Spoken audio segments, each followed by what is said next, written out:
আইও আইও না না বানাও না কেন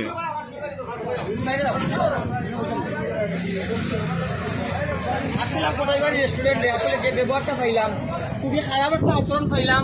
ওনার রিসিপশনে যে ম্যাডাম আছে মহিলা আছে আমাকে উনি একটা বিয়াদব বলতে আমি একটা ভিডিও তৈরি করার গেছিলাম।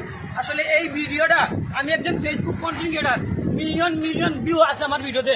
আমি এই ভিডিওটা ছাড়বো গোটা বিশ্ব দেখবে, কেননা আমি কোটাইবাড়ি রেস্টুরেন্টে আমি একটা ভিডিও শুট দেখছি। সানা পেঁয়াজি বিক্রি করা হয় ডিম সুদ্ধা 250 টাকা প্লেট বলছে। আসলে সে মিথ্যা কথা বলছে, কেন সানা পেঁয়াজি বিক্রি হয় না, ডিমও বিক্রি হয় না। পাইছি না পাইছি না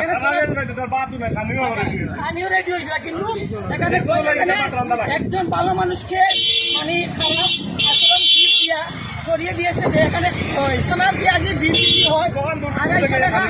250 টাকা প্লেট। আমি আইসি ভাত রান্ধবো, রান্না লাগবো নি আমার লাগে, তো ওই রান্না লাগবো নি আলাদা চাইলে আমি গাইতো এখন যাওয়া লাগে 250 টাকা প্লেট বলছে। কিন্তু এই ভিডিওটা করে গিয়া রিসিপশনের মহিলা এবং কি এখানে যে ছেলেরা থাকে ওরা আমাদের গায়ে হাত দিয়েছে এবং কি রিসিপশনের মহিলা বলছে আমরা বিয়াদব, কিন্তু আমাদের কি অপরাধ হয়েছে?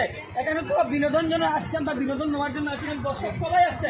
এখানে কোনো সোনা কেজি বিক্রি হয়নি, পাঁচ পর্যন্ত বিক্রি হয় না। বিক্রি হয় আপনি অর্ডার দিবেন, আপনাকে রান দিয়ে খাওয়ানো হবে, এটা ঠিক, কিন্তু সোনাবাজি বিক্রি হয় না। এই ভিডিও করার গিয়ে আমাকে বিয়াদব করতে রিসিপশনে। আপনারা যে যেখান থেকে এই ভিডিওটা দেখবেন অবশ্যই ভিডিওর কমেন্টে জানাই যাবেন কোটাইবাড়ি রেস্টুরেন্টের যে আচরণটা আজকে পেয়েছি আমি। আজকে শুক্রবার 25 তারিখ নেই, 25 তারিখ 25 তারিখ 25 তারিখ 2025 সাল 25 তারিখে যে আচরণটা পাইছি। সবাই ভালো থাকবেন, সুস্থ থাকবেন, আল্লাহ হাফেজ। ওকে।